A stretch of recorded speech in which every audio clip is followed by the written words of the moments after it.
In de natuurgebieden op Texel hebben ze oerlijst van zwerfkatten. Deze worden vang en oerbracht naar de kattenopvang Bastet in Muntjesiel. Zwerfkattenproblemen is een groot probleem in Nederland, vooral in de natuurgebieden. En om te zorgen dat katten niet afgeschoten worden, maar op een diervriendelijke manier worden gevangen en herplaatst, werk ik aan dat soort projecten graag mee. Op Texel verwachten ze dat er daar tussen de 100 en 150 katten gaat. Zo'n actie is niet met 1 week klaar. Dat is een project van jaren. Dan moet je blijven monitoren, je moet blijven vangen. Want je kunt nooit alle katten in 1 keer vangen en castreren en steriliseren. Er zullen altijd katten achterblijven die toch weer nestjes krijgen.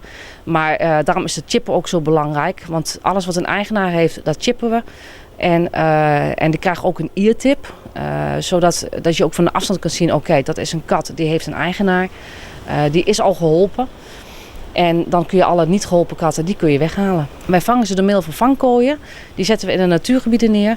Daar doen we vis in. Zodra ze gevangen zijn, controleren we ze of ze gechipt zijn. Zijn ze gechipt, worden ze teruggebracht naar de eigenaar. Mochten er nou hele jonge katten zijn, dan gaan ze naar een regulier asiel in Den Helder.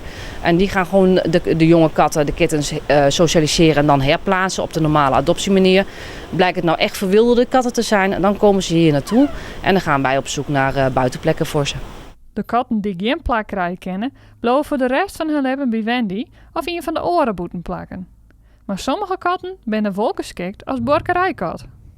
De procedure gaat in het werk dat als mensen een buitenkat willen of een schuurkat willen, dan gaan we natuurlijk kijken naar de locatie of het niet in de buurt van natuurgebieden is. En als die mensen aan alle eisen voldoen, dus inderdaad een goede plek voor een kat kunnen bieden, dan krijgen ze een kat gecastreerd, gesteriliseerd, ingeënt en gechipt. Dus net zoals een gewone normale adoptie krijgen ze dan een verwilderde kat. Heel veel mensen willen graag een schuurkat hebben vanwege de muizen.